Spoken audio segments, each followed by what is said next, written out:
Donc, nous avons 15 mots à l'intérieur de la Birkat Kohanim. Déjà, pourquoi 15? 15, on sait que c'est lié au carré de Salomon, les 9 premiers nombres, et qu'il y a 8 manières de faire 15. Donc, c'est cela qui est la base même de la Birkat Kohanim.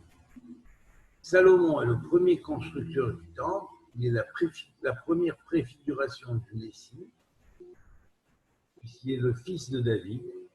Donc, il a adopté le carré de Saturne, qui est lié au Shabbat, qui est le symbole de la sagesse et du contrôle sur l'espace-temps, sur tout le temps. Ce même carré, lorsqu'on commence à partir du nombre 143, je crois, ou 142, ou 143, bon, enfin, il faut avoir exactement, on arrive à atteindre le nombre de 441. Donc on prend les 9 nombres qui suivent ce premier nombre. D'accord? Alors attendez, c'est simple, on va faire. Je vais le reconstituer. Je vais le reconstituer. Oui, alors Richard, vas-y, montre le carré de Salomon dans la page 9 du Torah des sciences. Très bien, voilà.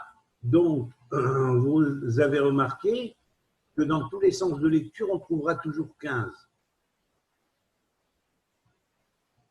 Et dans la Birkat Kohanim, il y a 15 mots. Donc, ce qui permet de sectionner, si on pourrait dire, la phrase de 8 manières différentes. Alors, on va dire, par exemple, je vais vous donner un exemple. Je vais vous donner un exemple.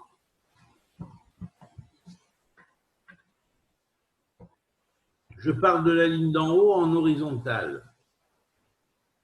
Yevarechecha Adonai veishmerecha yaer Adonai panav elecha vichuneka isa Adonai panav elecha veyasem lecha shalom. Je prends la deuxième ligne. Yevarechecha Adonai veishmerecha yaer Adonai panav elecha.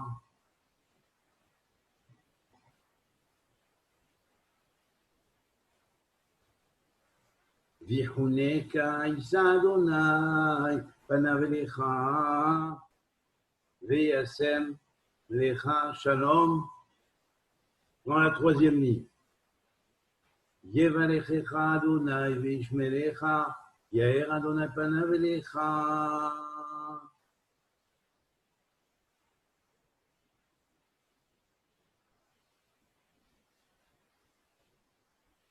Vihuneka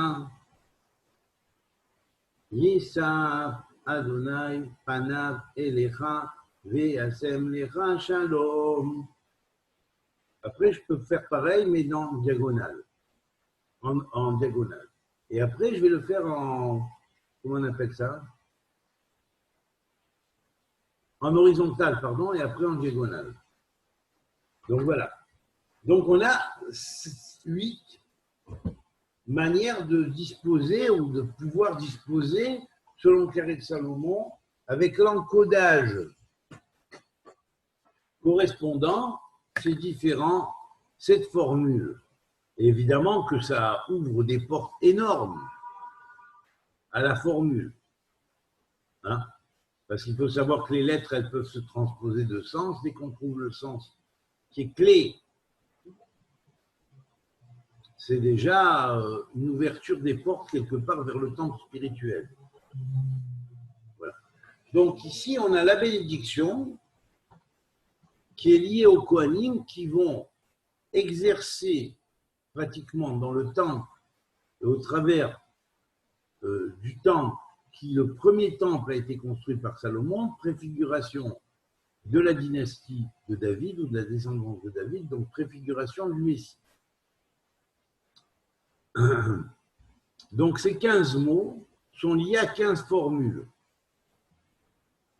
C'est-à-dire que chaque mot a une formule correspondance parmi des versets tirés soit des psaumes, pour la plupart des psaumes, un verset de Isaïe, un deuxième verset, un verset de Michelet, un verset, encore un autre verset des Teilim et un verset de Bamidbar. Le dernier est dans, les deux derniers sont dans Divrei Hayamim Aleph, c'est-à-dire les Divrei Hayamim, ça se dit les chroniques 1, et enfin le dernier verset est dans Isaïe 57. Voilà. Donc on va voir maintenant ces versets, on va les commenter et les expliquer. Et bien évidemment, ça marche avec les formules que je vous ai données par rapport au carré de Salomon. C'est très vaste, c'est un monde entier. On pourrait écrire un livre entier là-dessus.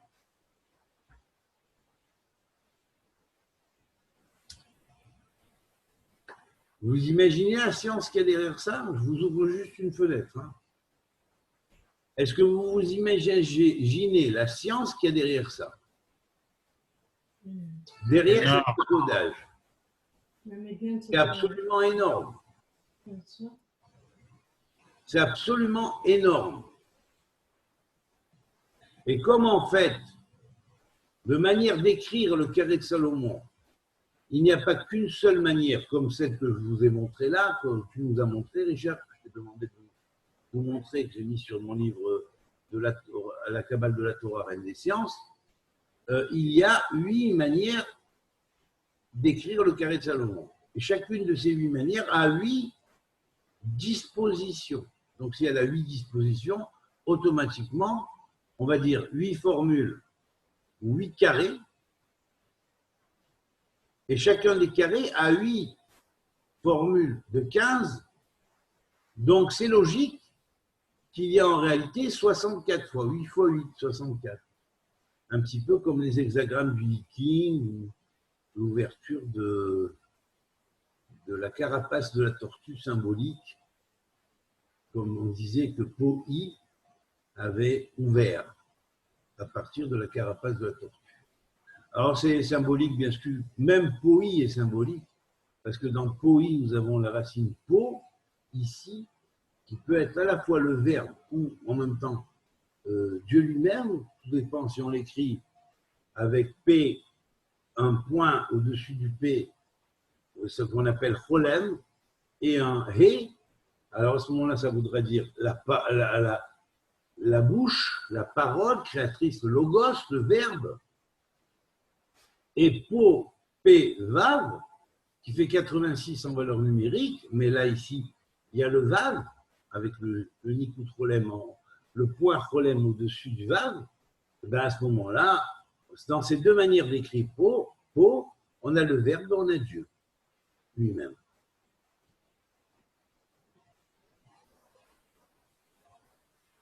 Alors, quel est le rapport avec Dieu? Quel est le rapport avec Dieu? Quel est le rapport avec Elohim? Ben, je vais vous dire où est le rapport avec Elohim. Dans Elohim, il y a 120 permutations. Je vous ai dit, je suis le spécialiste du carré de Salomon dans cette génération. Et j'ai écrit énorme là-dessus. Il y a 120 permutations. Il y a tout mon livre sur les 120 permutations avec leur décodage et tout ça. Toutes les prières qui en sortent. Mais ce n'est pas ça seulement. C'est que quand vous prenez 8 fois 15, ça fait combien, Richard?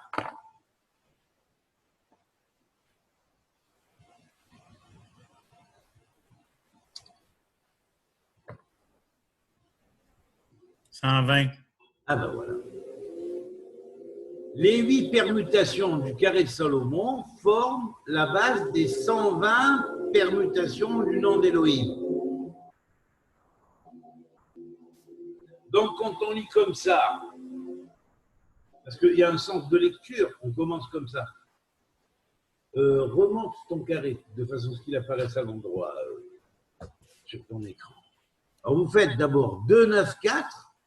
Hein, prenez les 2 premières permutations, puis les 9 permutations qui suivent, puis les 4 permutations qui suivent.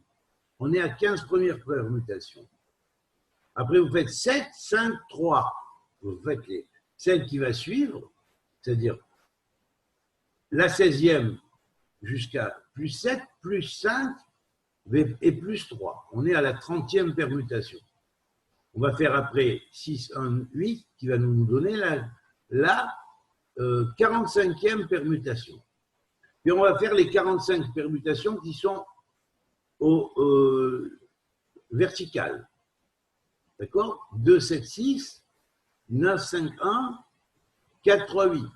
Puis on va faire les 2 permutations qui sont, comment on dit ça déjà, diagonales. 2, 5, 8. Et enfin, 6, 5, 4. Et à ce moment-là, on va avoir exactement les 120 permutations du nom de Elohim. Et avec quoi ça va aller? Avec les formules en relation, qui sont avec les 15 mots, qui sont introduction à cette chose-là, selon les mêmes sections. Et à partir de là, bien évidemment, il y a des noms de Dieu qui en découlent. Je ne dirais pas en long, large et en travers, mais bien sûr. Et en même temps, la force de ce carré, c'est que quand on le monte, divise-moi 441 par 9, non, par 3, divise-le par 3, pardon. Divise-moi 400. 147. 147. Donc 147 est au centre, donc 146 se trouve à la place du 4, 147 est au milieu, 148 est en bas. Hein, 149, 150 et 151 sont aux places du nombre du 7, du 8 et du 9, alors que le 1, le 2 et le 3 vont être liés au nombre 144, non, 143, 144, 145. Non, pardon. 144, 145, 146. Et voilà. Et on a l'exacte formule du carré de Salomon reliée au émet, c'est-à-dire à la vérité.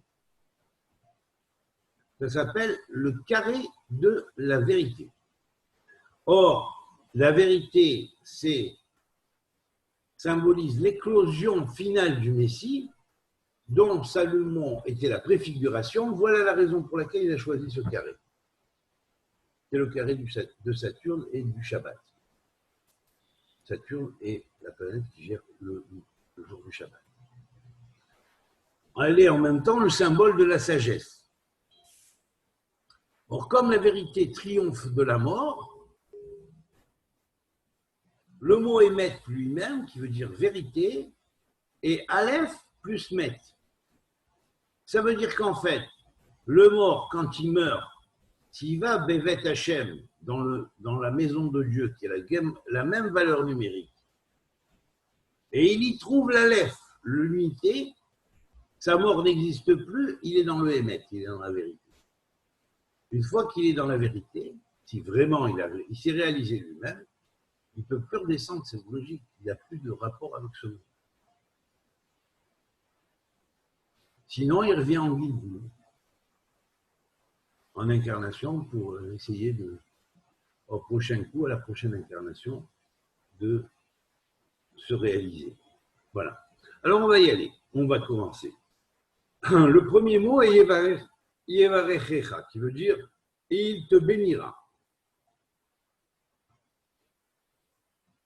Sa formule vient du psaume 134, verset 3. Yevarechecha Adonai mitzion, rosé shamaim vaaretz. L'Éternel te bénira de Tzion, car il a fait le ciel et la terre. Lui qui fait le ciel et la terre.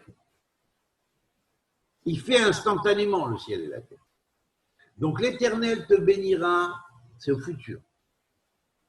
De Tzion, ça c'est sûr que David n'a pas parlé pour son temps, il a parlé pour la fin des temps, où la bénédiction va s'étendre sur toute l'humanité. La bénédiction des Kohanim au troisième temple sera une bénédiction universelle et non pas exclusive. Ça, on pourrait dire, disqualifie automatiquement les exclusivistes. La bénédiction de Dieu est universelle. C'est une bénédiction qui, en premier lieu, il a accordée à Abraham, qui a la racine bar, comme dans Bereshit, parce que tous les mondes, et le monde universel, est mis siman sous l'égide de la beracha, de la bénédiction.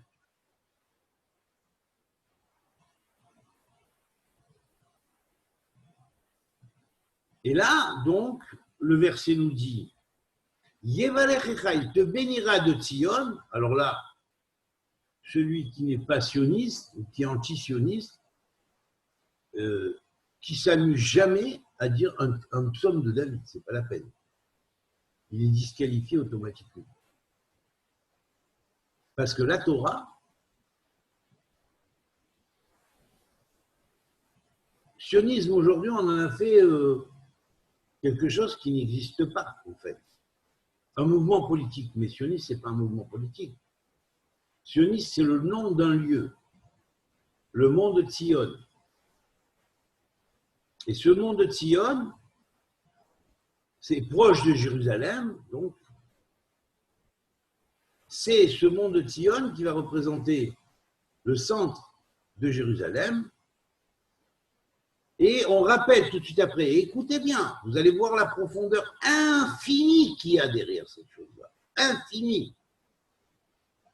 Rosé Shamaim Baaretz, lui qui fait le ciel et la terre. Et lui qui fait le ciel et la terre, qui a mis 70 nations au monde, qui a fait 7 cieux, qui chaque cieux est divisé en 10 sphères, il y a 70 fonctions globales, universelles dans les 7 cieux. Eh bien, tous ces cieux qui ont été construits, ils sont basés sur la base 70, comme les noms de Jérusalem, comme les nations de la terre, comme les fils de Noé, incluant Noé lui-même, ses fils et tous les petits-fils. Il y a 70 racines à l'humanité. Il y a 7 sciences, il y a 10 sphirotes à chacune des sciences, et chacune des sciences, ou des piliers de sciences, va ouvrir 10 horizons à partir de lui, ce qui va donner 70 fonctions dans les connaissances, les bases de la connaissance divine. Il y aura également dans la Torah 70 visages.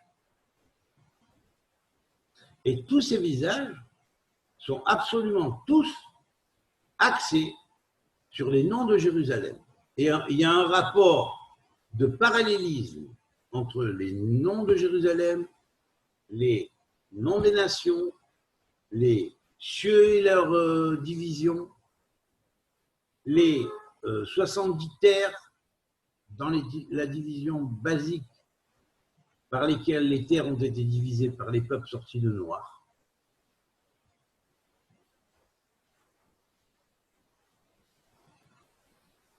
Donc, on voit que ici, Sion est lié au nombre 70, clé, à ce grand nombre de 70. Et donc là, ici, on rappelle immédiatement Rosé Shamaim Baaretz, lui qui a fait, et qui fait instantanément, mais qui a fait dans l'origine, ah ça, il a fait le ciel et la terre, quand il y a eu le Big Bang. Mais d'où est parti le Big Bang? Il est parti du point de Tzion. Voilà pourquoi on dit Kimi Tzion, car de Tzion sortira la Torah, Vedvar Hashem est la parole de Dieu de Jérusalem. Et ça, c'est dans le premier mot. Ce verset est fondamental.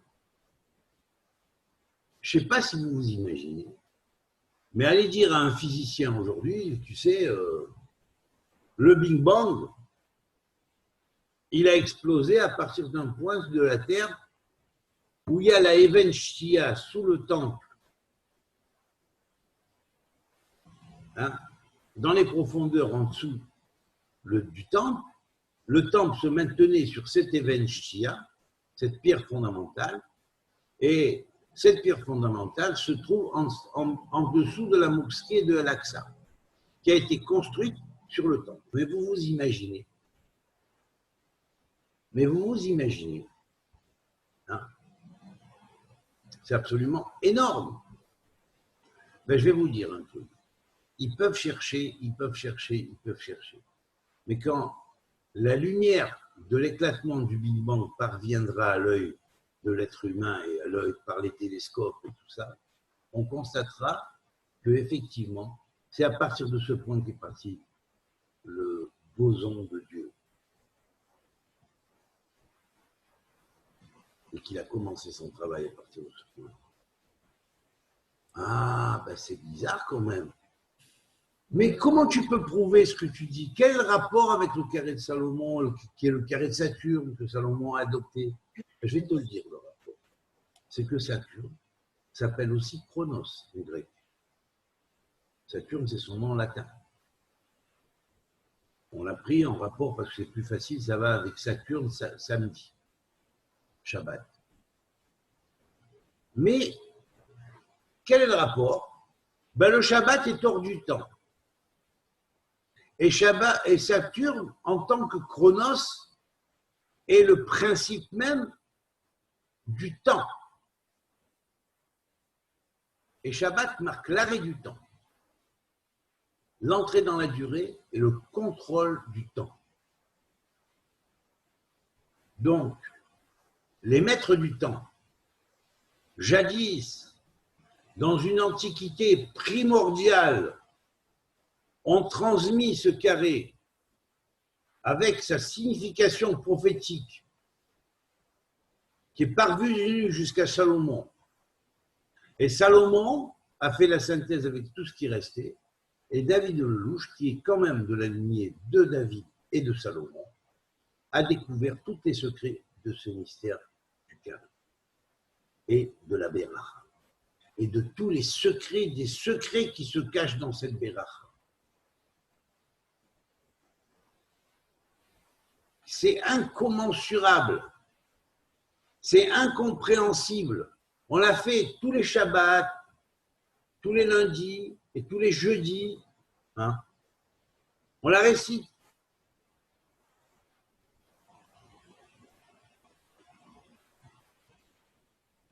Mais, néanmoins, on l'a dit tous les jours.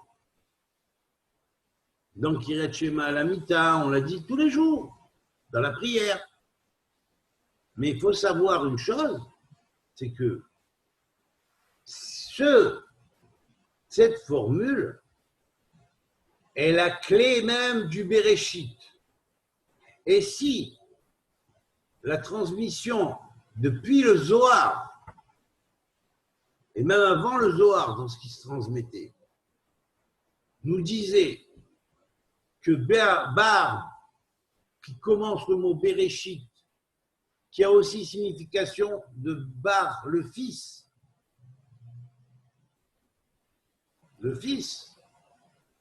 qu'on retrouve dans le psaume 2 aussi mentionné en disant Nashku Bar, embrasser le fils, car c'est par lui que vient la bracha. Il est Kohen automatique devant Dieu. Parce que cette bracha-là est la clé du bara, de la création. Et le Fils, premier de Dieu. Il est le témoin direct de toute la création de Dieu. Parce qu'il est la première créature créée par Dieu. Et jaillit de Dieu. De l'Éternel. Voilà pourquoi il a été témoin du Big Bang, il a été témoin de quand Dieu a dit pour la première fois Yehi or, que la lumière soit. Dans l'abîme primordial, je ne parle même pas du monde du tikkun, qui est une recréation, une deuxième création. Je parle de l'origine de la création. Et ce point-là, c'est fait à partir de ce qu'on appelle la Even Shtia, la pierre fondamentale, qui en fait, cette même pierre qu'on appelle Even Shtia, est le secret de ce qu'on appelle Even Maasu Avonim Aïta les Roshpina. La pierre qu'ont rejetée les architectes est devenue une pierre d'angle. C'est la clé du Messie. Moi, voilà, je vous donne la version exacte. Alors maintenant, vous allez me dire, mais pourquoi ça tombe dans le psaume 134 et pas le 135, cette première formule? Parce que chaque psaume est encrypté et a été à la base et à l'origine encrypté par David Ameller. Les 150 psaumes n'ont pas été choisis pour rien. On n'a pas mis 150 psaumes comme ça. Ça marche avec un code. Et ce code-là, il est intergalactique. Voilà pourquoi chaque psaume se dit Mizmor. Mais Mizmor veut dire chant galactique parce que Zamar, à l'origine, c'est une galaxie. Et les galaxies chantent devant Dieu. Chantent la gloire de Dieu. Et elles se sont toutes mises à chanter quand elles ont été constituées en tant que galaxies. En chœur, toutes. Avec les psaumes. Dans un monde idéal. Elles se sont mises à chanter après que le Big Bang ait réagi et commencé à diffuser et expandre sa lumière à partir d'un point précis qui s'appelle le point de Sion, et je pourrais dire même que c'est le point Yud de Sion. Yud de Sion qui est lié au secret du fondement qui est Yosef, qui est Yesod, qui est le Tzadik Yesodolam, le juste fondement des mondes, celui sur lequel tous les mondes reposent. Et c'est ce Yosef qui n'est pas le Yosef connu historique, mais qui est le Yosef cosmique de la sphira de Yesod, qui symbolise le Yosef dont les textes parlent, et qui est devenu par la suite un Yosef historique aussi, qui est le Yosef incarné sur cette terre. Et sur la terre, d'où a éclaté le Big Bang. Et David Ameller a choisi la ville de Jérusalem, pas pour rien, parce que la Even Shtia était là-bas. Et parce que si les maîtres anciens ont transmis qu'il y avait, à partir de Tzion, le Sha'ar HaShamayim, la porte du ciel, ou le Stargate réel, le vrai Stargate,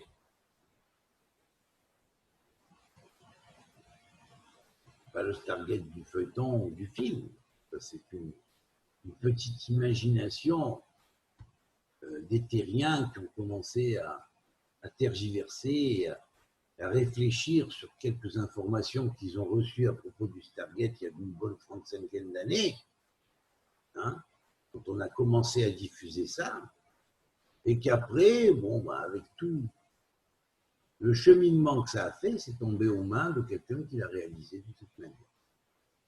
Il nous en a fait un film, après un feuilleton, une série. Mais à l'origine, et c'est beaucoup plus profond que ça, la notion du Sha'ar HaShamayim. C'est pas si simple, et c'est beaucoup plus profond que ça. Beaucoup plus profond que ça.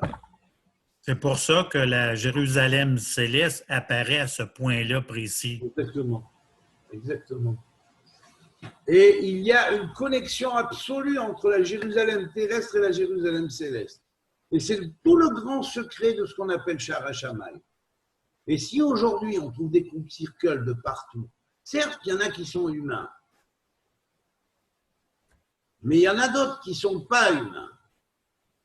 Et cela, aucun coupe circle ne serait sur Terre donné comme une science à apprendre par les anciens du ciel, d'un Israël universel et même extragalactique et galactique, d'un Israël cosmique ou Israël d'en haut, selon le Zohar, des cieux. N'oubliez pas qu'il y a un visage qui s'appelle l'ancien d'Israël. Un visage divin parmi les visages qui s'appelle l'ancien d'Israël. Il y a aussi l'ancien des temps. Et il y a même ce qu'on appelle l'ancien de tous les anciens. Qui lui est le vieillard central qui siège sur le trône de l'agneau. C'est pas Rav Amenuna le vieillard, non? Comment? Rav Amenuna le vieillard, ça ne dit rien, non? Oui, ben oui, c'est ça. C'est lui. Ah. Vieillard dans le Zohar.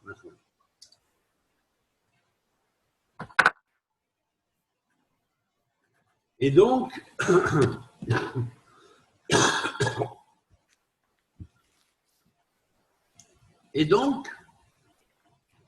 ce premier verset est absolument fondamental.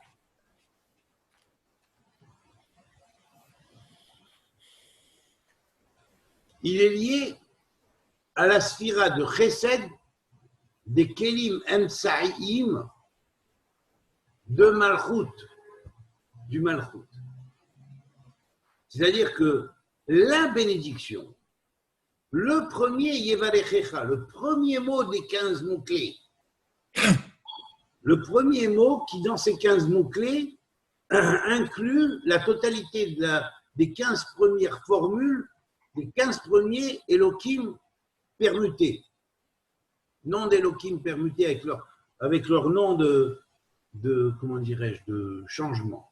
C'est-à-dire les noms de Péoula, c'est-à-dire d'action divine, des métiers de Dieu. Eh bien, ce même Tehillim, là, 134, est lié précisément à ce qu'on appelle dans les Kelim Emsaïm, c'est-à-dire les réceptacles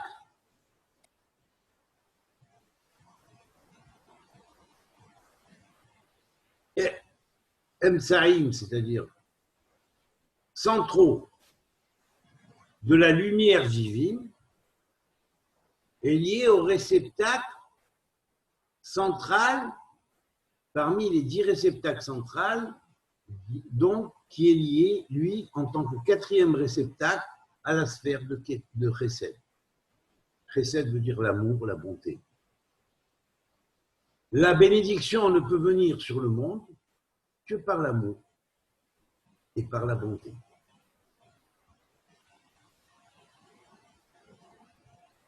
C'est la clé de la bénédiction.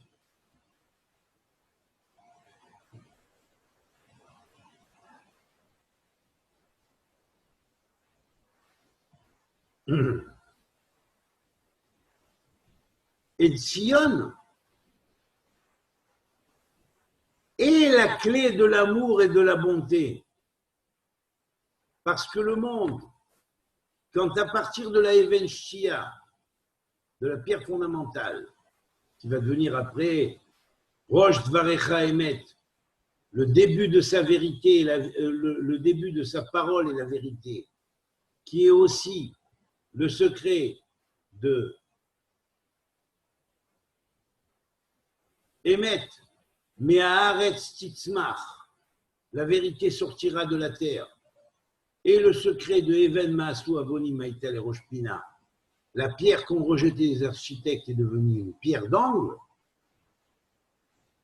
Tout ça, c'est relié par un mot.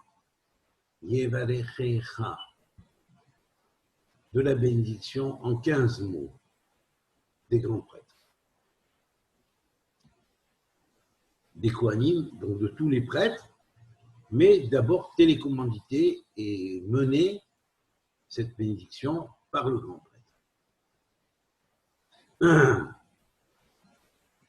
Le deuxième mot est Adonai. Adonai, c'est le nom de Dieu qui est l'Éternel. Et là, son verset émane du psaume 8, et c'est le verset 10 du psaume 8. Qui, psaume 8, est lié à comment faire renaître l'amour entre deux ennemis, entre deux personnes qui étaient amies, qui se sont disputées. Deux frères qui peut-être sont émanés de la même famille, et par le paradoxe, il y a eu des oppositions entre eux. Un frère et une sœur qui se sont disputés à un moment donné. Une nation et une autre nation qui l'une a voulu dominer l'autre et a réussi à la dominer pendant un temps, et donc la nation qui était dominée a ressenti de la hargne contre la nation qui l'a dominée. Et donc, au départ, c'était peut-être pas comme ça. Et à l'origine, eh bien, effectivement, le psaume 8 est la clé de la réintégration par l'amour de la paix. Dans ce avec quoi la paix est nécessaire, car la paix n'est là que pour faire la paix entre des gens ou entre des personnes, des êtres, où il y a eu, à un moment donné entre eux, une animosité. On ne fait pas la paix avec son ami, on fait la paix avec son ennemi. Avec son ami, on est ami automatiquement, par l'amour. Mais avec son ennemi, on fait la paix. Et la base même de la paix repose dans le psaume 8, et c'est le tikkun de la paix. Car le psaume 8, il est lié au réceptacle, dans les 10 réceptacles intérieurs, qu'on appelle intérieurs, il est lié au réceptacle de Hod, à la sphère de Hod, et Hod est la sphère du tikkun que font les Kohanim pour arriver à faire la paix. D'où il y a un verset dans le Pirkei Avot qui dit « Aime la paix, recherche-la, et fais comme Aaron qui faisait la paix entre les individus. » Chose qu'on ne comprend pas des fois pourquoi, comment ça c'est comme ça.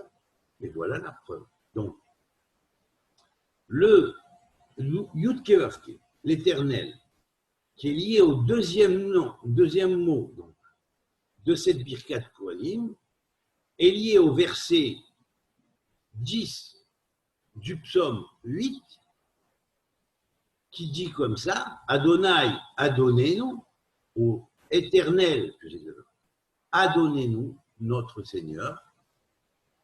Donc on voit que c'est habillé dans le Malchut, hein, dans le royaume. Ma à dire, qui est grand et élevé, Shemcha, qu'il est grand et élevé ton nom, le mot ma, combien est grand et élevé ton nom, grand et élevé par qui? Par l'homme. Parce que ma est égal à l'homme, en valeur numérique. Est égal à 45, est égal à la totalité des 9 nombres que nous trouvons dans le carré. Ma à dire, Shemcha, ton nom, Bekol Haaretz, dans toute la terre, où on a besoin de faire la paix. Parce que sur la terre, dit le Sefer Yetzirah, Dieu a créé le monde par 3 livres. Le livre du nombre, le livre du livre, l'écriture, le livre sacré, la Torah, c'est là-dessus que le monde a été construit, et le Sipour, ou le conte. C'est comment l'histoire raconte la création ou la généalogie des mondes et de leur histoire. C'est le Sipour. Donc sur ces trois bases est fondé, les trois livres est fondé le monde que Dieu a fait. Mais tout ce qu'il a inscrit existe dans l'espace, dans le temps et dans l'être. L'espace, Rolam, le lieu du monde. Le temps, Zman, ou Aet, les périodes du monde. Et Shana, l'année, dans le Sefer Yetzira, l'année. Rolam, Shana, Nefesh. Nefesh, c'est le troisième élément, c'est l'élément ontologique, l'être. Donc, automatiquement, quand on dit Hachem, éternel, adonnez-nous, notre Seigneur, Ma, dire combien est grand ton nom, Bekol Haaretz, dans toute la terre, eh bien on dit comme ça. Dans le monde, dit le Sefer Yetzira, le Créateur ressemble à un roi sur son trône. C'est-à-dire quand on regarde les choses d'un point de vue universel, il n'y a que Dieu qui trône partout. C'est lui qui est. Il n'y a que lui. En od milevado, il n'y a pas autre que lui. Tous les anges, tous les archanges, toutes les hiérarchies angéliques et super-angéliques, tous les êtres reçoivent de son souffle la vie, dans tous les degrés hiérarchiques de conscience divine. Et même les êtres tels que les animaux, les oiseaux, les poissons, et tout ce qui vit reçoit aussi de lui la vie et la création. Donc de ce fait, tout est relié. Dans le monde, à quoi? À un seul roi qui est sur son trône. Et quand on regarde les choses d'un point de vue mondial, universel, Dieu, l'Éternel, est un roi sur son trône. Il n'y a plus de paradoxe, il n'y a plus de... C'est une harmonie. Par contre, dans la cour du palais, c'est symbolique, on dira qu'il peut y avoir des fois des intrigues, des choses qui se trament, des choses qui se disent en secret par certains partisans de la cour et par d'autres partisans de la cour, des choses inverses. Cela s'appelle dans le temps.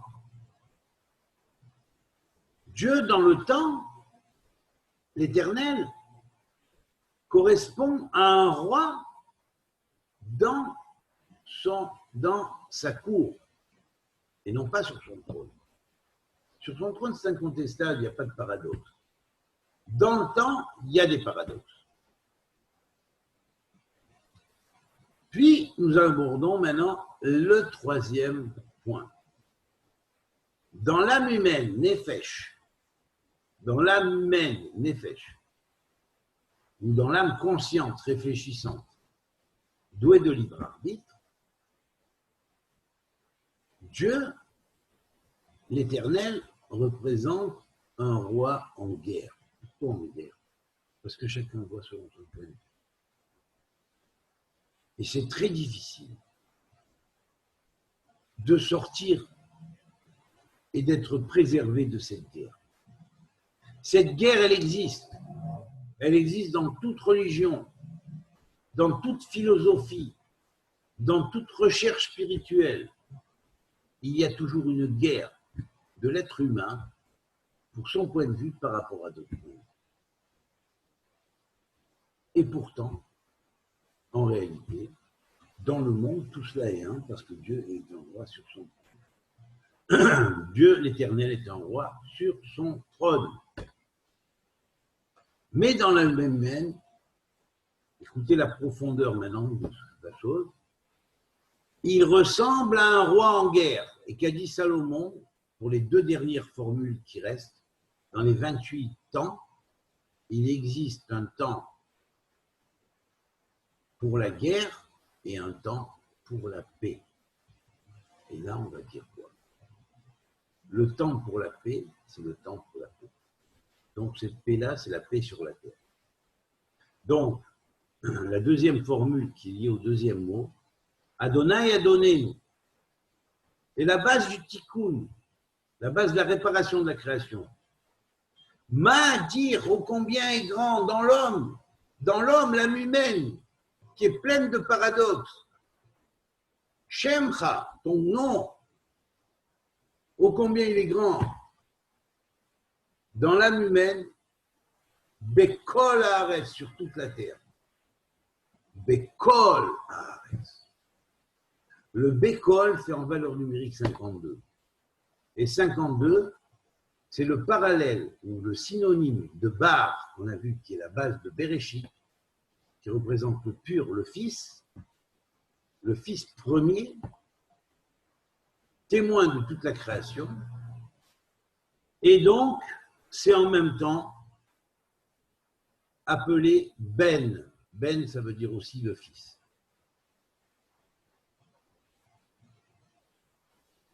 Et la valeur numérique de Bekol Haaretz est égale à Ben. Ça veut dire que toute personne dans toute la terre qui comprend que nous sommes tous des enfants de Dieu et qu'il faut écouter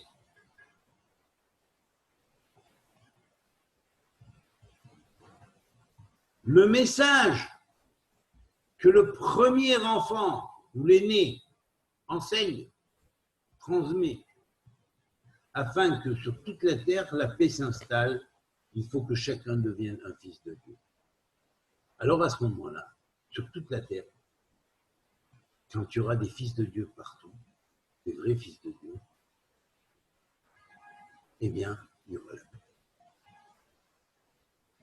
Parce qu'on comprendra que Dieu est infini dans ses fonctions, mais il n'y a qu'un seul roi sur le trône. Il est le roi sur le trône, dans le monde et dans l'univers. Alors l'homme méritera d'être appelé véritablement Olam Katan, petit monde. Il va être appelé du même nom que Olam Gadol, qui est le grand monde, ou le macrocosme. Et l'homme, à ce moment-là, méritera de recevoir le nom de microcosme. Mais tant que l'enfant divin qui est en lui n'est pas formé, hein, eh bien, il n'est pas encore un vrai microcosme. Il a un microcosme en puissance, mais il n'est pas encore un microcosme réalisé. Quand il sera un microcosme réalisé, il aura parfaitement conscience que Dieu est un sur son trône dans le monde, et dans le petit monde que chacun reflète en lui, il aura inséré cette chose-là, et là où effectivement il y a des tas de concepts qui sont paradoxaux entre les gens qui réfléchissent, parce que Dieu ressemble à un roi en guerre. Donc il y a aujourd'hui une tradition qui est tombée vraiment dans l'extrême total de ce qu'on appellerait le roi en guerre, c'est l'islam, Antéchrist. C'est la folie du roi en guerre. Vous comprenez? Avec un Allah qui va faire la guerre à tout le monde. Et c'est de la folie. Ils sont incapables de comprendre que s'ils étaient vraiment des fils de Dieu,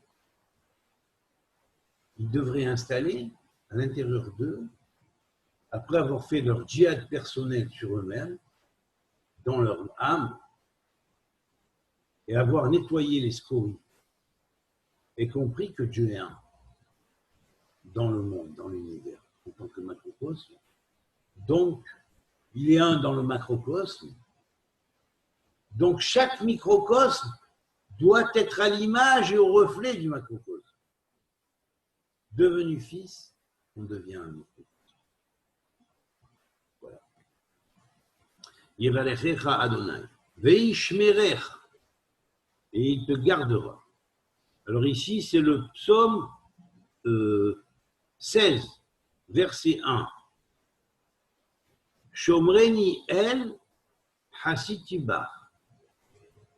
Le verset est garde-moi éternel. Veishmerecha, ça veut dire et il me gardera, et il te gardera. L'Éternel te bénira et il te gardera. Alors, te gardera dérive et lié au verset Shomreni el ki hasiti ba. Garde-moi éternel, car je me suis abrité en toi. J'ai fait de toi mon bouclier.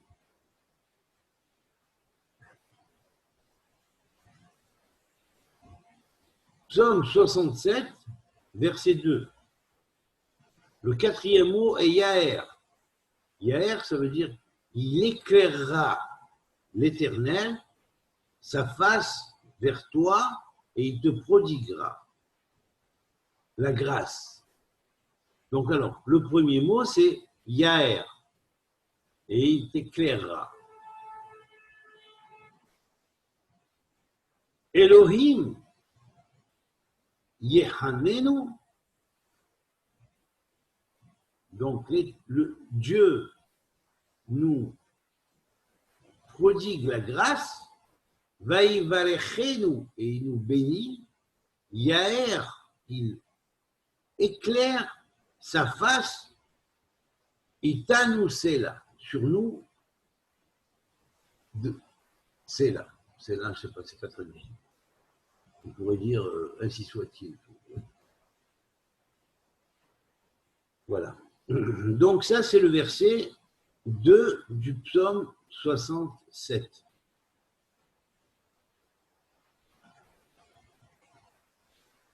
Le verset du cinquième mot est lié au nom de Adonai, l'Éternel, pardon, l'Éternel, Yud Kevav. Il émane de Shemot, du livre de Shemot, les nombres, chapitre 34, verset 6. Adonai, Adonai, El Rahum Vehanoun, Erech Hapaim, Verach Chesed Vehemet, Éternel, Éternel. El Rahum, Dieu de miséricorde. Après, dans l'islam, ils ont tiré Iraham Irahim. Irahum. Vehanou. Et prodiguant la grâce. Donc, Dieu de miséricorde prodiguant la grâce. Erech Hapaim, qui éloigne sa colère. Quand quelquefois ces créatures font du mal, et qu'il ne souhaiterait pas qu'elles fassent du mal à d'autres créatures, alors, quelquefois, je dis, mais pourquoi un de mes enfants fait du mal à l'autre de mes enfants? Alors, il y a une petite, c'est pas une colère, mais disons que, parce que Dieu n'a pas la colère, mais disons qu'il y a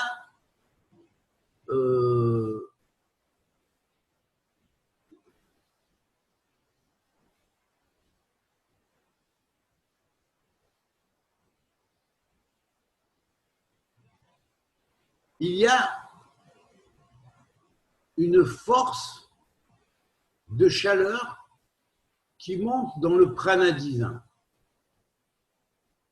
On appelle ça la colère. Quand le prana s'échauffe.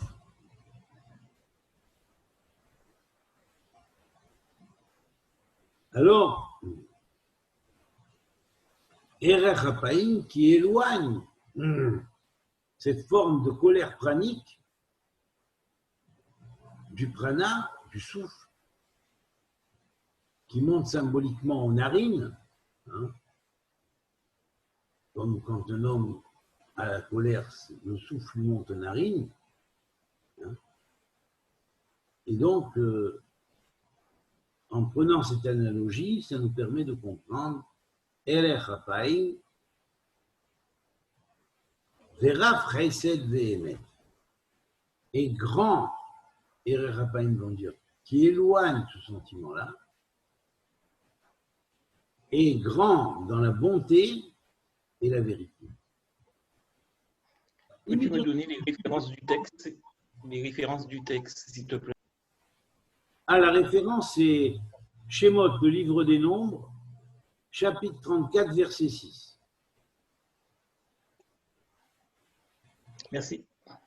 Alors, hier, l'Éternel, Yudkevavke, Panav, sa face. Alors, sa face est liée à la formule suivante qui dérive du psaume 25, verset 16. Venez Elai vehaneni, ki yahid vehani ani. Alors, regarde vers moi et viens vers moi et prodigue-moi ta grâce, dit David, qui yahid, car je suis unique, Vehani, et je suis faible comme un pauvre, moi-même. Mon moi est affaibli et perd de sa puissance. Donc, prodigue-moi ta grâce pour me prodiguer de la sagesse cachée, afin que je reprenne de la puissance et que je puisse mieux comprendre.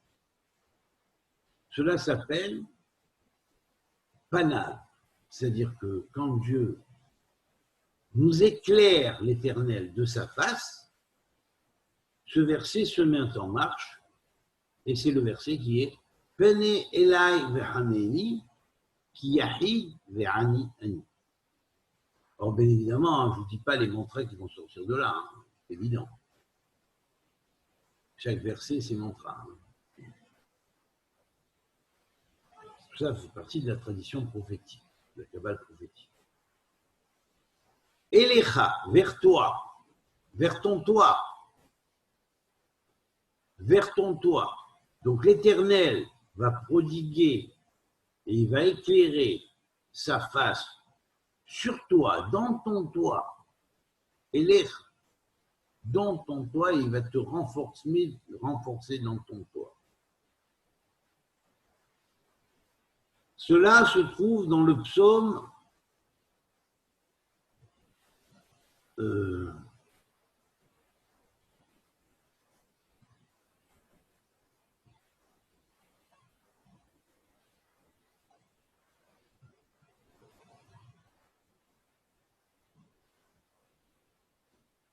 dans Shemot, je crois.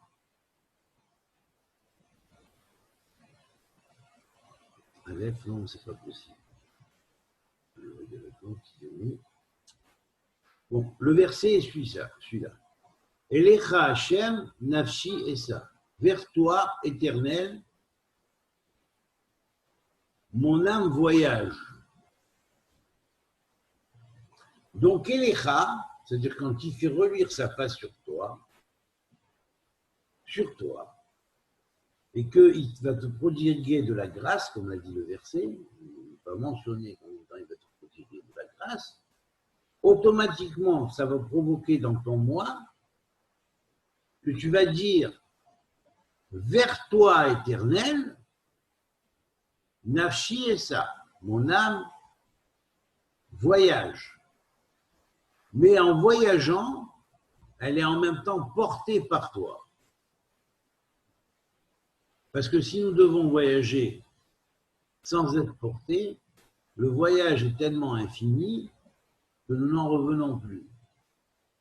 Donc il faut qu'il nous porte dans notre voyage, de façon à ce que quand il nous porte et nous supporte dans notre voyage, il nous montre ce qu'il a à nous montrer, jusqu'où nous pouvons aller du voyage, et après il nous ramène de notre voyage dans notre corps.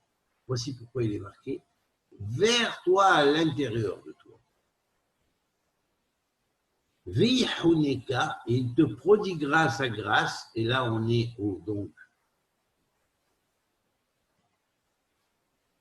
8e mot, Vihuneka, Et ce 8e mot émane du psaume 123, verset 2. Hine kerene avadim el yad adonehem, et voici comme les yeux de l'esclave ou du serviteur se tendent vers leur Seigneur, vers le Seigneur qui sert, le serviteur, Kerene Shifha, comme les yeux de la servante, Eliad Giverta, et sont pointés vers sa maîtresse, Ken Ainenu, ainsi nos yeux, El Adonai Elohenu, pardon, vers l'Éternel notre Dieu, Ad Sheihanenu, jusqu'à ce qu'il nous prodigue sa grâce. Donc ce verset-là nous dit, et il est relatif à la Bina, il va représenter dans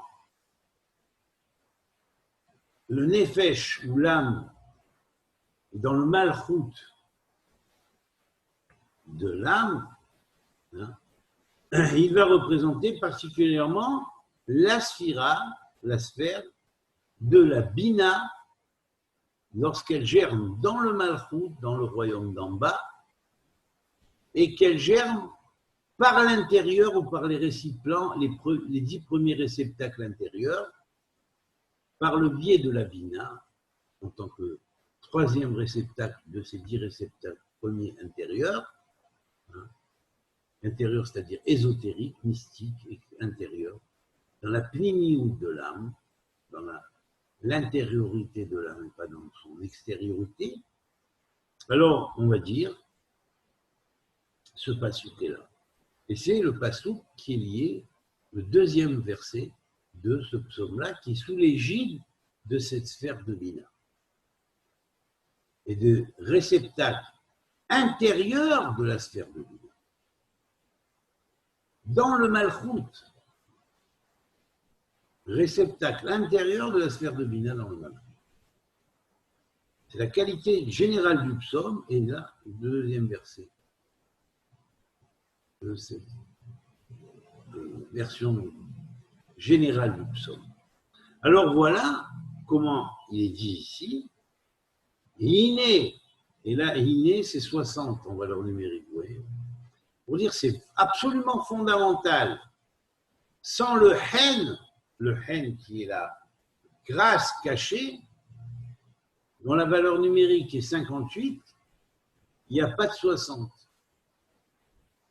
Tu ne comprendras rien à ce que sont les 70 bourrines, les 60 forces qu'on a parlé, qui sont les 60 êtres. Leur coordination, comment tout ça fonctionne, comment cela symbolise des prophètes, comment les bénédictions se mettent en place avec ce qu'on a dit hier et expliqué avec la notion du souvenir originel, comment tout cela se met en place avec le nom de Dieu. Et comment il sort de là des hiérarchies d'anges énormes.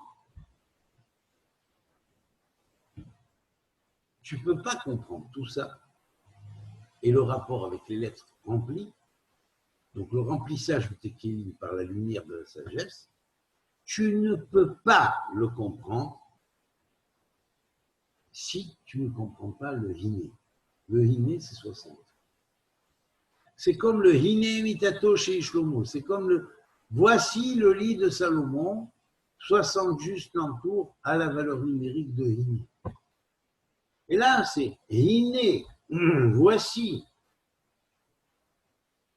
comme les yeux de l'esclave ou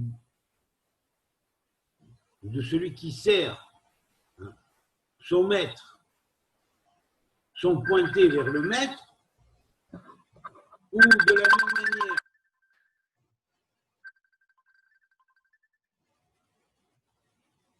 ou de la même manière, que les yeux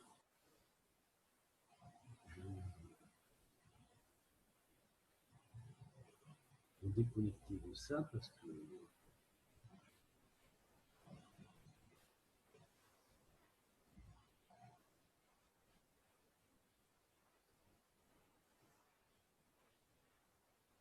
Voilà. Donc c'est un groupe qui risque de sonner à chaque fois. Alors, voilà. Donc comme les yeux de l'esclave, du serviteur se pointent vers son maître, ou les yeux de la servante regardent la maîtresse, qui sont ici le servant et la servante. Le servant et la servante, c'est l'homme et la femme. Dans le Malchut, dans le royaume, qui servent le Seigneur et la maîtresse. Qui sont la maîtresse et le Seigneur? Ça représente Akadosh Baruch Hu, le Saint béni soit-il, et la Shekhina ou la présence divine. Ainsi, nos yeux sont pointés vers toi, Éternel, jusqu'à ce que tu nous prodigues la grâce.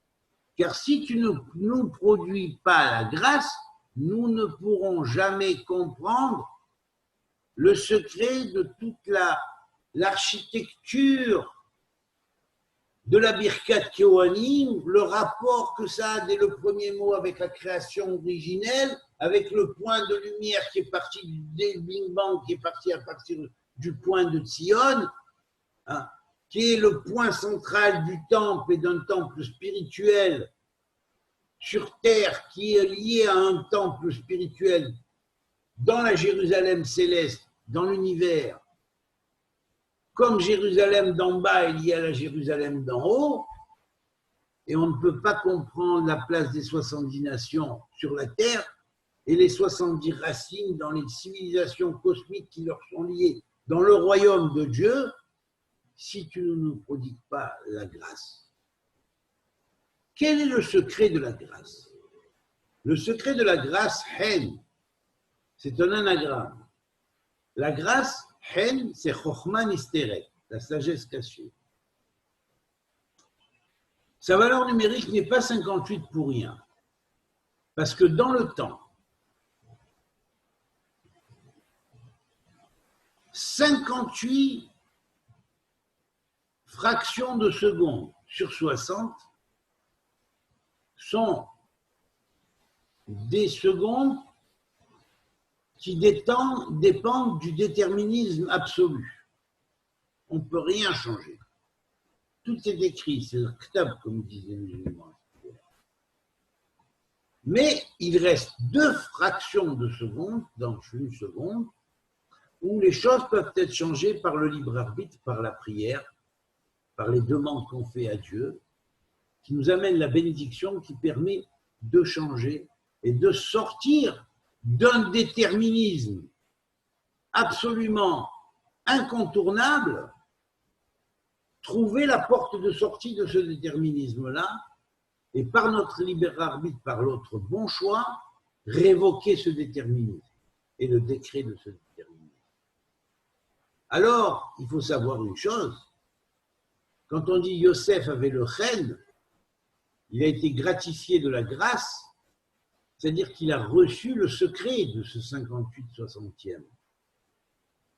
Alors, dans une minute, il y a 60 fractions de seconde. 60 secondes. Donc, 58 secondes sont déterminées totalement. Mais il y a 2 secondes où, lorsqu'on est envahi par des pensées, par exemple, l'homme peut arrêter une pensée par une concentration. Et cette concentration, il suffit qu'elle soit dans les 2 bonnes secondes, de la minute, pour révoquer une pensée négative. L'inverser, la positiver, c'est le secret du chen. C'est le secret du changement du déterminisme, c'est le secret de En Mazal Israël. Il faut savoir comment ça fonctionne. Vous voyez que tous ceux qui disent En Mazal Israël, ils savent comment ça fonctionne.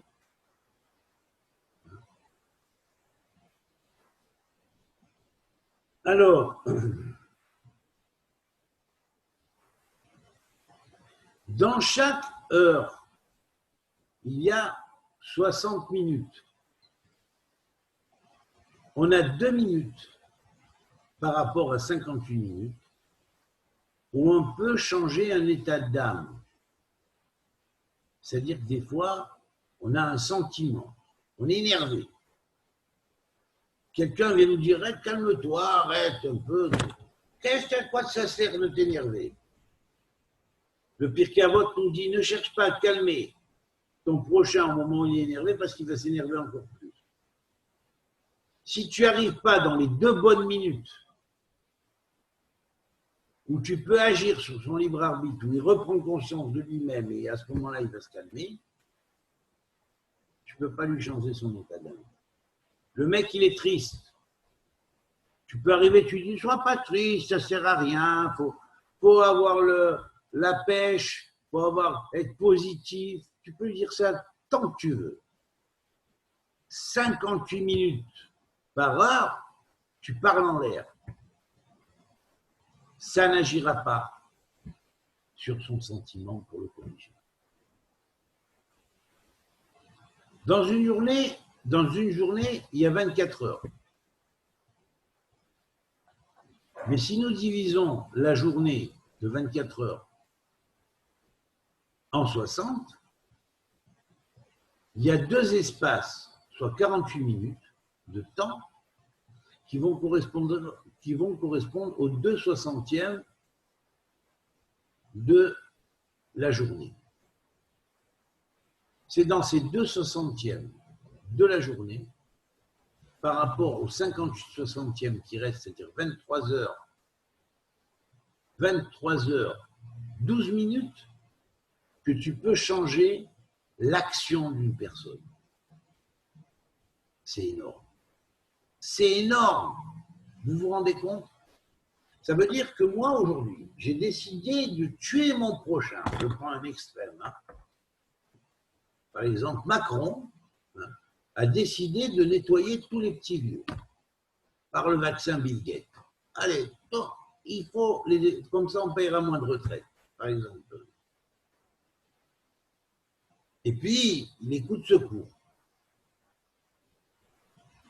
Et puis, il prend conscience qu'il y a 48 minutes dans la journée où on peut éventuellement changer son action, ne pas le faire. Alors, bien sûr, il a des pressions sur lui, il y a des gens qui lui disent « Allez, il faut le faire, les gros Richard, tu verras, machin, c'est... »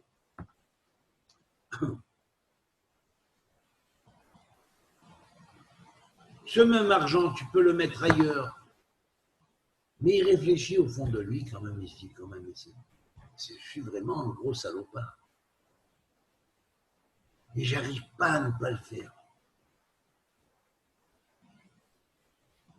Et puis il aura écouté ce coup. Il va dire comme ça. Il faut que pendant une journée entière, je reste totalement éveillé. Je vais prendre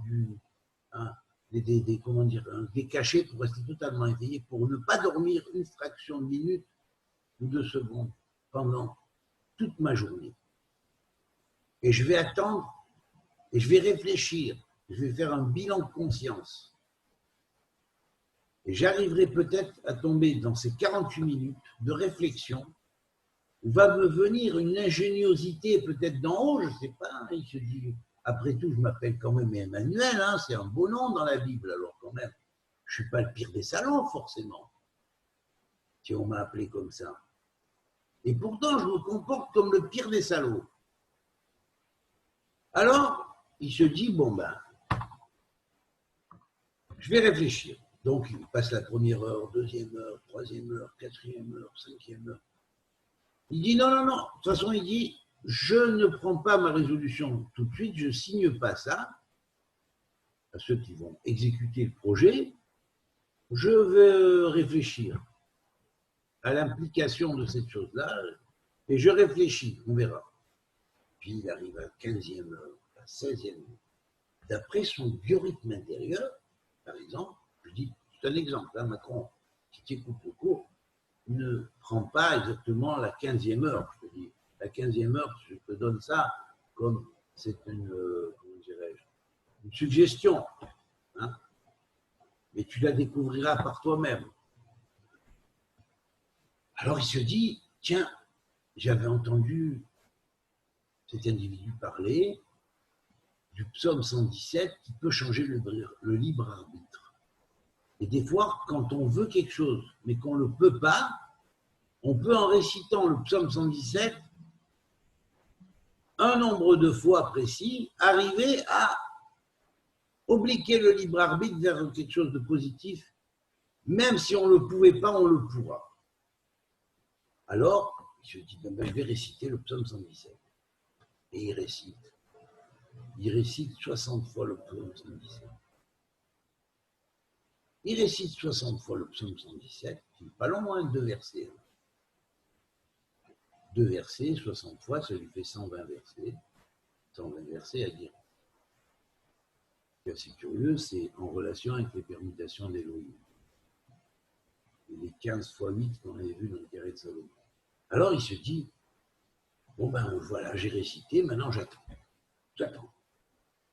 Peut-être que je vais arriver à trouver une solution pour résister à ces pressions et pas être le pire des salopards. Je voudrais bien ne pas l'être, mais j'arrive pas. Parce que les tentations qu'on me fait à côté, les comptes en banque qu'on m'ouvre à côté, hein, et toutes les propositions qu'on me fait, je ne peux quand même pas les dénier. Hein. Donc, il va réfléchir. C'est dur de monter dans tout ça. J'ai récité le psaume 117, il se dit, bon, on va essayer. On va essayer de faire comme il a dit. On va essayer de rester éveillé 24 heures. Et il reste éveillé toutes les 24 heures. Et subitement, à la 15e heure, entre 15h02 et 15h50, bam, une fenêtre s'ouvre. Cette fenêtre-là, ce sont les 2/60e de la journée. Il dit, il voit des choses tellement évidentes. Et puis il dit, c'est vrai que des fois j'ai voulu dire non, jamais pu dire non, mais maintenant que j'ai récité le psaume 117 60 fois, avec ces 2 versets, soit 120 versets, eh bien, maintenant je suis capable de dire non, et je vais foutre un grand coup de pied où je pense à ces abrutis, ces connards qui me font des pressions dessus, qui me font du chantage et de la corruption, qui me forcent, qui me font pression.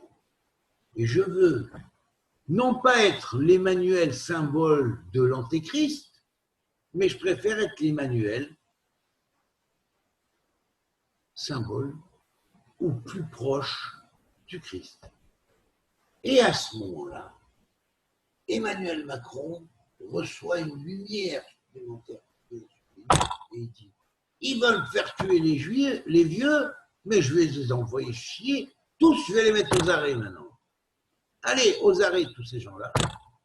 Puis les pressions, il dévoile la chose, il dit au peuple, à partir de maintenant, tous les vieux vont recevoir tant dans leur retraite, et ça va être enlevé de ces enfoirés-là. Je dis par exemple, je vous donner un exemple. C'est en ça qu'on dit Ein Mazal Israël. Il n'y a pas de Mazal à Israël. C'est le secret du 2/60e.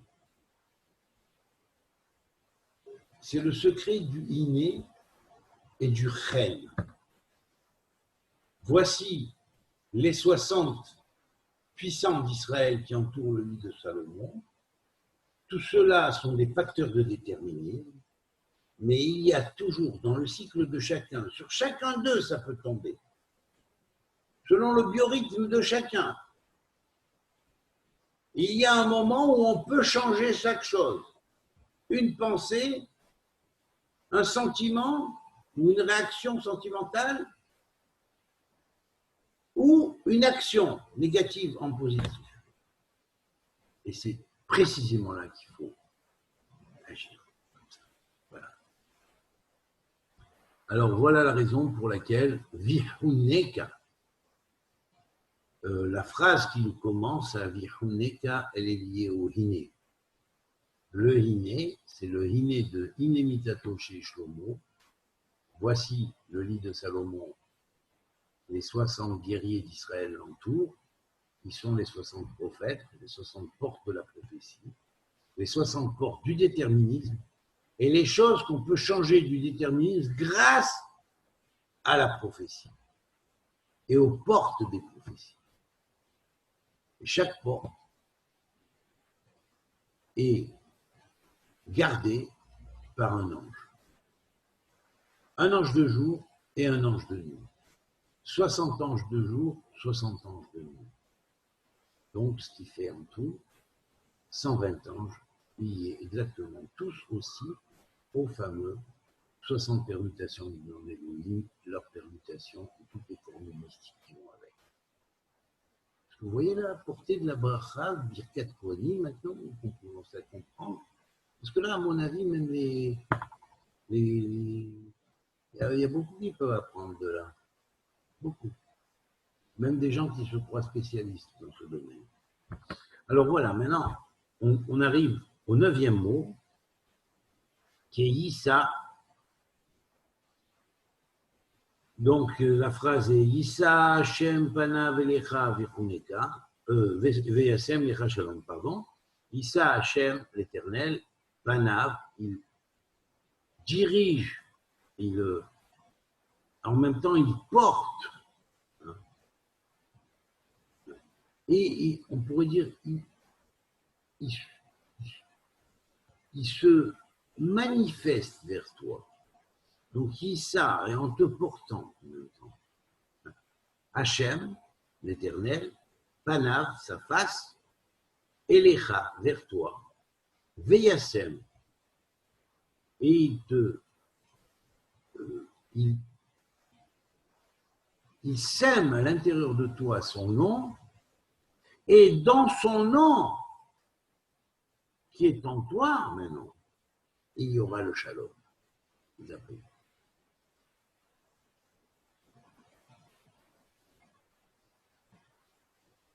y aura la paix. Et la paix, ça ne fait qu'avec des gens avec qui on était en guerre. Donc, je pense que nous n'allons pas faire les erreurs dans ce monde du tikkun que les Atlantes ont fait dans leur monde, car ceux qui ont essayé de semer la paix dans le monde des Atlantes, il y avait deux grands sages. C'était la réincarnation de Hanor, de Enoch, Hanor, et de Moshe. Et ils ont tout fait pour la paix, ils ne sont jamais arrivés à là. Ils n'ont pas voulu capituler. Il y avait beaucoup de partisans de ces maîtres semeurs de paix, mais il y avait beaucoup de contestataires de cette chose.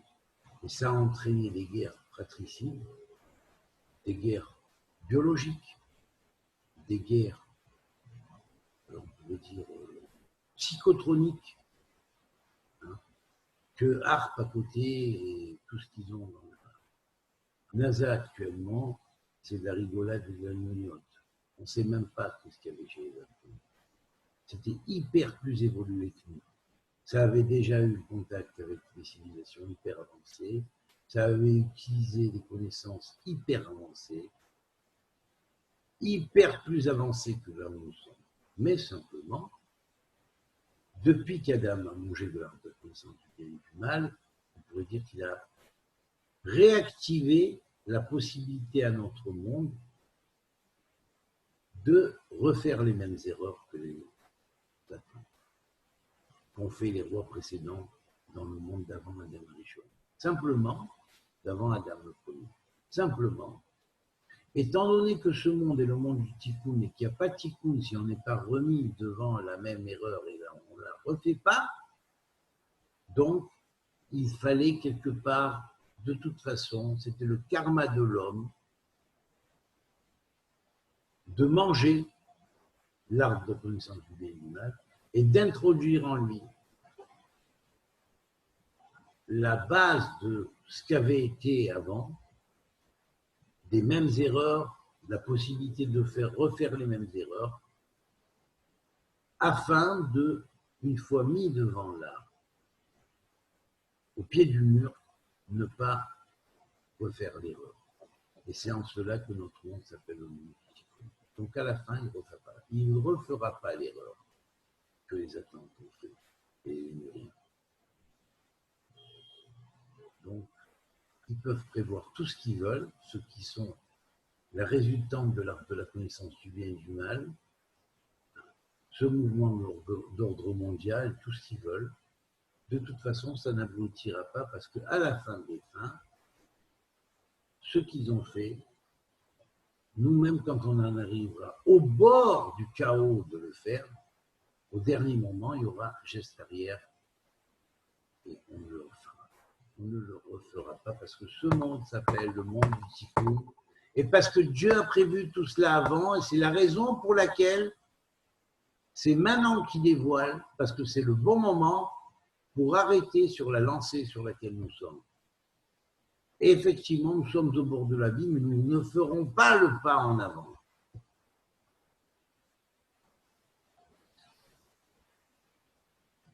Alors, Yissa sort du verset dans les Teilim, dans les psaumes, le verset psaume 24, verset 5. Yissa beracha me'et Adonai uzdaka meloishro. Il recevra la bénédiction qui vient de l'Éternel. Me'et, c'est les mêmes lettres que Emet. Me'et venant de l'Éternel, et c'est les mêmes lettres que Emet, vérité. Uzdaka est la justice de sa prodigation viendra de l'Éternel, du Dieu, de sa délivrance qui le sauve. Et là, Yishro, c'est les lettres de Yeshu avec le Haïm. Permutez les deux lettres, les deux dernières lettres. C'est Yeshua, c'est pareil que Yishro, c'est les mêmes lettres.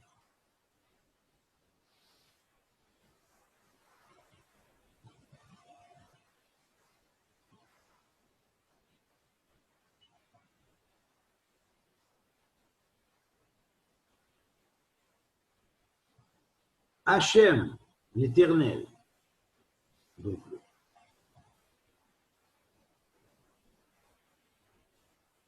il te prodiguera la bracha, hein, il viendra vers toi avec la bracha.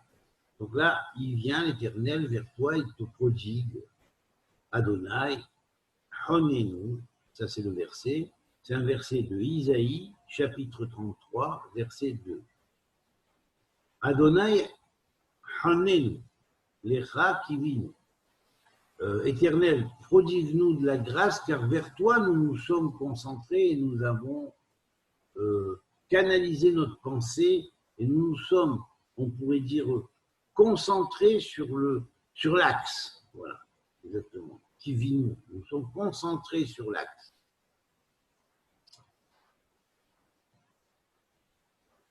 Ayez Zeloam, Labkarim, Af, Yeshuatenu, Be'et, Tzara. Il sera notre force vers le matin. En fait, cette force-là, elle vient d'une chose, c'est ce que nous avons semé, en fait. Est-ce que notre semence a ensemencé le sol sur lequel nous nous tenons? Notre sol à nous, hop, hein. Au lever du matin, Af Yeshuatenu Be'etzara. Ainsi germera notre délivrance quand viendra le temps quand sera fini, on pourrait dire, le temps de l'épreuve. Voilà. Donc, germera selon ce que nous avons semé, hein, en tant que peuple sur la terre, notre peuple, quand germera le matin, Ainsi, notre délivrance viendra au temps même de la Sarah, c'est-à-dire de l'épreuve. Nous serons préservés au temps même de l'épreuve. On était au 10e mot. 11e mot, panav. C'est de Psaume 102, verset 3. Atastir panecha mimeni, ne retire pas ta face de moi, bayom tsarli, surtout pas au jour où les choses me sont difficiles, car on sent des fois que quand les choses nous sont difficiles, des fois, on se sent plus éloigné spirituellement. Alors, ce que demande David ici, c'est précisément dans ces temps où des choses nous sont difficiles, qu'on n'a pas le temps ou la force de se concentrer sur les choses spirituelles suffisamment, je t'en prie, Éternel, donc voilà, ne nous voile pas ta face dans ces temps-là. Ate elai oznecha, et penche vers moi ton oreille. Beyom ekra, au jour où je t'appelle, Maher raneni, immédiatement, dans l'instant même, réponds-moi. C'est la prière miracle, c'est-à-dire c'est la prière vivante. Ce verset-là est l'exécution de la prière vivante. Alors, comment rend-on une prière vivante? Par la kavana, par la concentration sur les mantras qui sont dans la prière que nous disons. Ce n'est pas la prière elle-même qui va attirer la réalisation, c'est l'usage spirituel que nous faisons des concentrations qui sont à l'intérieur de cette prière. Selon la manière dont nous sondons la structure logoïque, si on pourrait dire, des versets que nous utilisons dans nos prières, c'est cette structure-là qui donne l'accomplissement effectif de la prière. Autrement, tu peux dire et baragouiner ce que tu veux. Ça ne sert à rien, tu tournes en rond. Tu pourras le dire 10 000 fois, ça ne marche pas. Ce qu'il faut, c'est mettre le verset en action. Et comment le mettons en action? Vous savez, quand je veux prendre quelque chose, je mets en action mon bras. Sinon, c'est un bras. Je ne mets rien en action. Une prière, c'est un bras. Je ne mets rien en action. Cependant, quand je mets en action, je prends le briquet. Donc, le nom de Dieu, ou les noms de Dieu qui composent le passage, qui le rendent vivant, sont la clé de l'éveil du verset qui devient un verset vivant, donc qui s'accomplit comme une prière exaucée. C'est le secret de ce qu'on appelle Smichut Geoula Letfila, le secret de la prière avec la miséricorde, avec la délivrance. Voilà.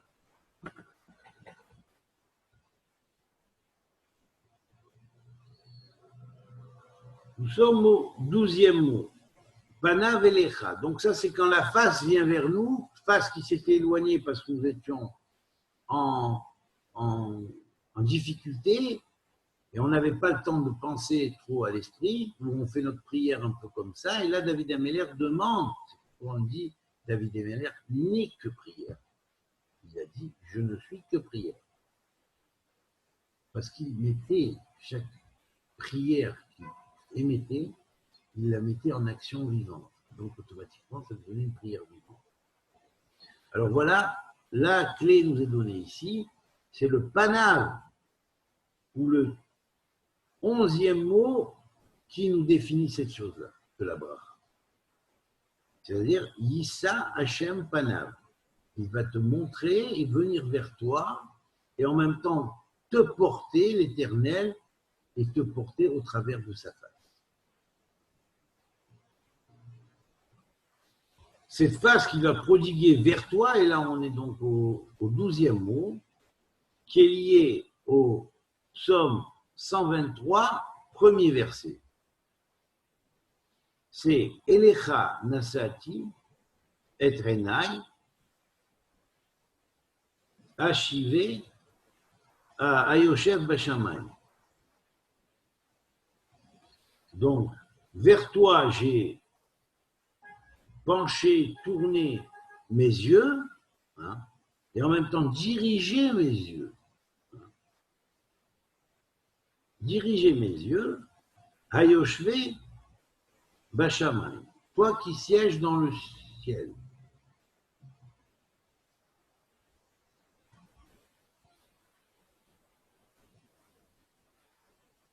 Hayoshvi Bashamay, toi qui t'assieds, qui réside dans les cieux, qui t'assieds, qui réside dans les cieux.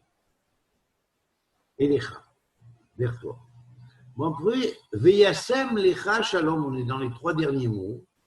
Donc, on va commencer le 13e mot. Veyasem, Veyasem, ça peut vouloir dire, donc, il va mettre en toi la paix, donc, il va mettre en toi la paix.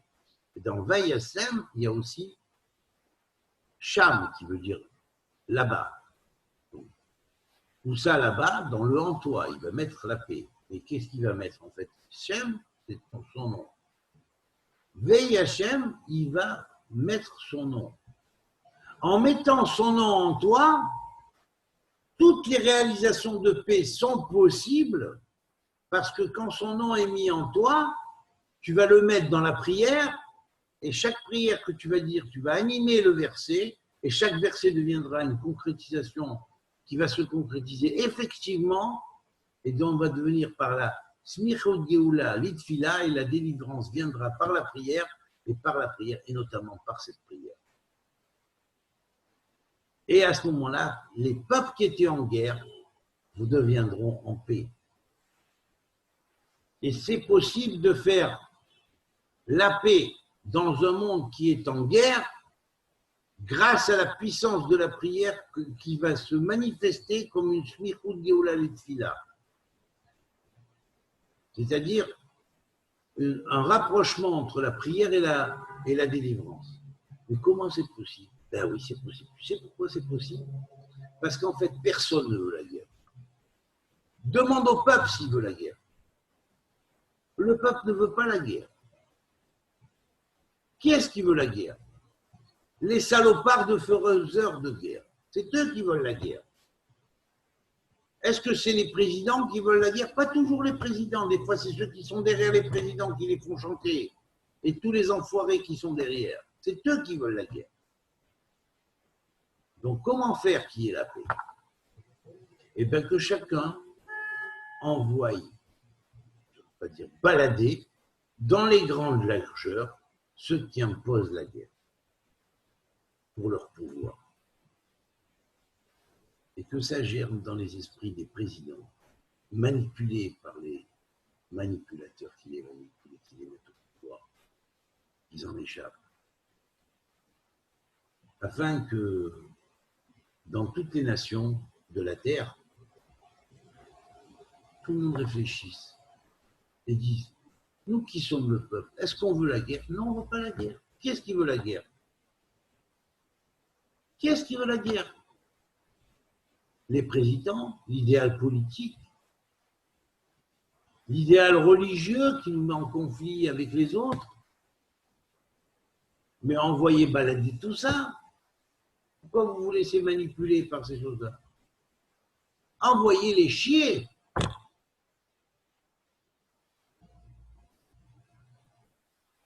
C'est tout. C'est tout.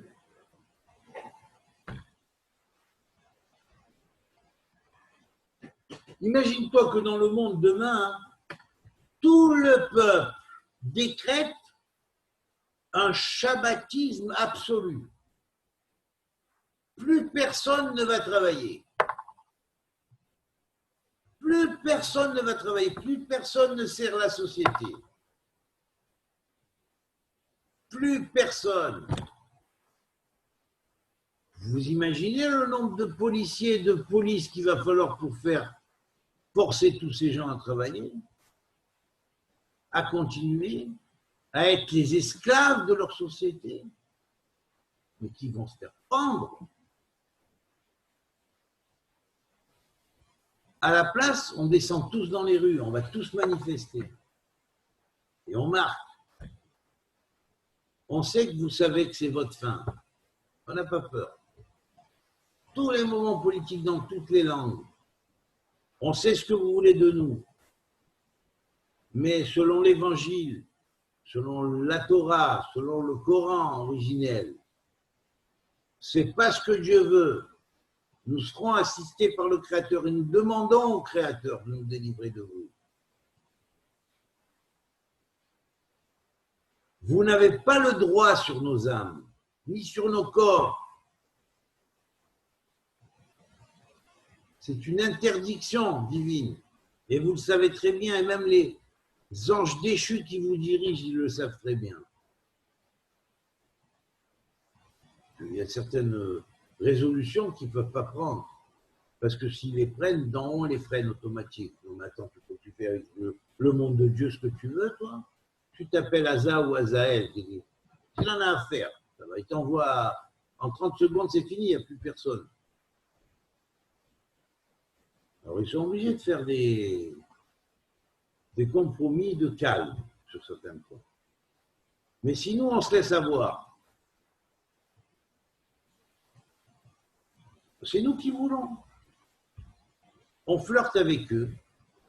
Arrêtons de flirter avec eux.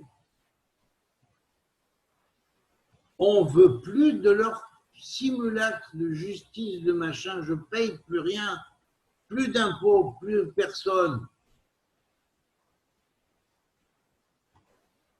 C'est tout. Ça suffit. On ne travaille plus. On crève de faim, mais vous allez crever de faim vous aussi.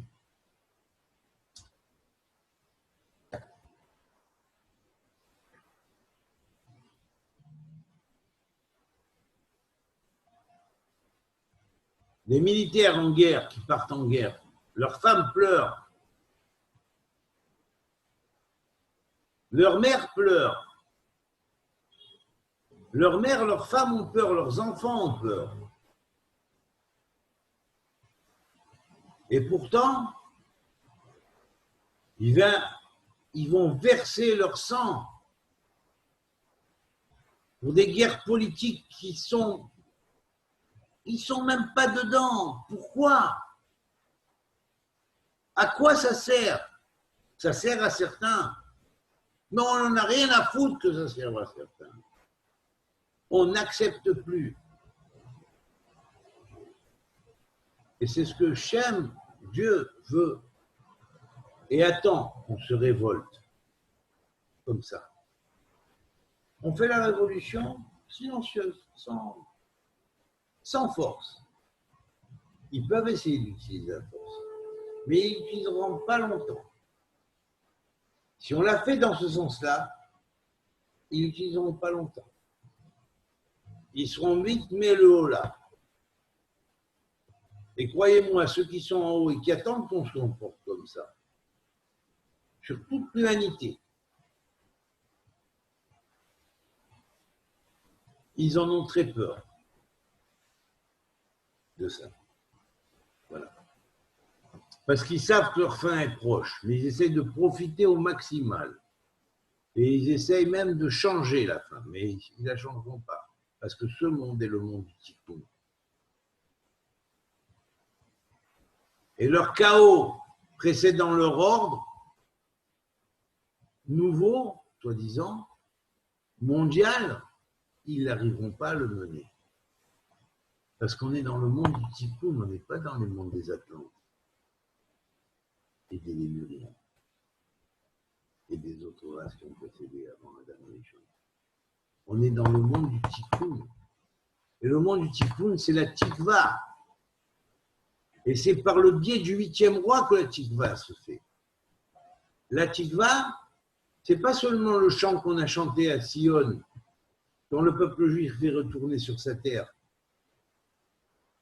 Hein? La tikva, c'est ce qui va sauver le monde. C'est le chant d'espoir de toute l'humanité. Qu'au lieu d'être sacrifiés,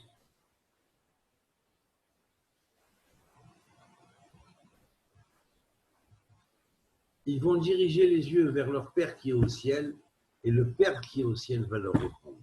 C'est tout. Faites-le dans ce sens et vous verrez que vous obtiendrez la victoire.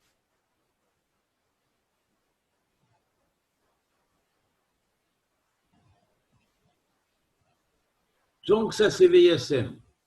Alors Veyassem, c'est dans le verset de Veyassem, c'est lié à Bamidbar, c'est-à-dire les nombres, l'hétéronome, les nombres. Verset, chapitre 8, verset 27. Vesamu et Shemi al Bene Israël, Vani Abalachem. Et je mettrai mon nom parmi les enfants d'Israël et je les bénirai. Donc vous voyez qu'ici le verset correspond exactement à la bénédiction, mais une bénédiction qui ne va pas être sur Israël simple. Le point d'Israël, c'est ce point Yud qui existe en chaque être humain, qui va germer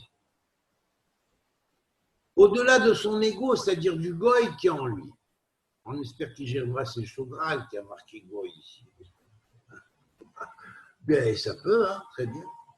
Et à ce moment-là, Vesamu et Shemi, et je mettrai mon nom parmi les enfants d'Israël. Mais à ce moment-là, à la fin des temps, les enfants d'Israël, ce sera toute l'humanité, les enfants d'Israël. Bien sûr, il y aura les vraies tribus, mais il y aura tout ce que les tribus ont semé. Ve'ani abarachem, et moi je les bénirai, car tous sont issus de la bénédiction qui a été promise à Abraham, sur tous les peuples de la terre. Ça, c'est Veyassem. Lecha, vers toi, je mettrai mon nom, et en même temps je mettrai en toi le shalom. Alors, Lecha, vers toi. Alors, c'est le verset des Chroniques 29, les Chroniques 1, chapitre 29, verset 11. Lecha Hashem Agedula, Vagevora Vatiferet. À toi, éternel, est la grandeur, Vagevora est la puissance, Vatiferet est l'équilibre de l'harmonie, Vanetzach est l'éternité, l'immortalité, la victoire, Vehaod, le tikkun, la réparation, et en même temps la splendeur de la réparation de l'œuvre. Qui, car, colle chaque chose dans tous les cieux et toute la terre, Vaharetz, Lecha, à toi, dans tous les cieux et la terre, à toi, éternel, Amemlacha et la régnance, le règne, Ve'amitnase, l'école, les roses. Et le soutien de toute chose dès les origines. Verset Mecha, Shalom, dernier mot, ou 15e mot, Shalom. Alors ça, c'est dans Ésaïe, chapitre 57, verset 19, Boré Niv, Sfataim, Shalom, Shalom les Rachok, ou les Karov, Amar Adonai, ou Refativ. C'est-à-dire, le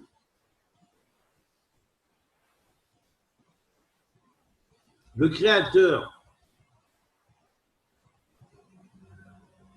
dont les lèvres sont la paix, paix pour ceux qui sont loin et pour ceux qui sont près, a dit l'Éternel, et ils seront guéris. Je guérirai. Je guérirai et ils seront guéris. Je guérirai de quoi? De la guerre. Et il y aura la paix.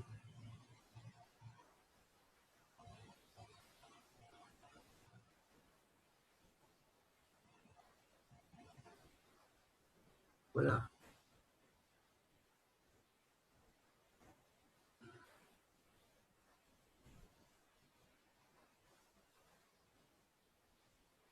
Vous savez, dans leur programme, ils ont l'intention de laisser même pas 20% de l'humanité vivante. C'est clair. La puce à Bill Gates, c'est pour buter 80%, si ce n'est plus, de l'humanité.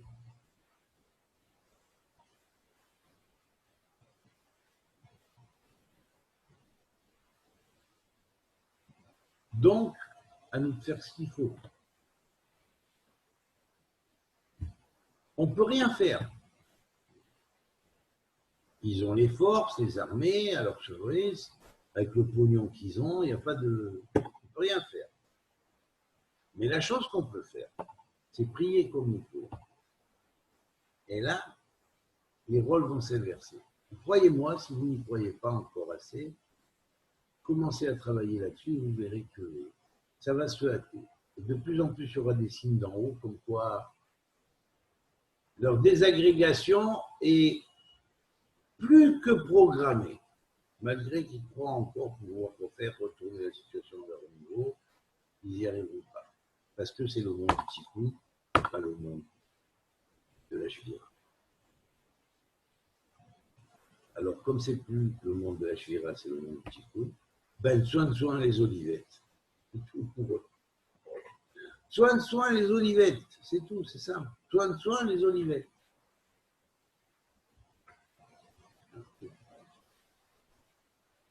Voilà.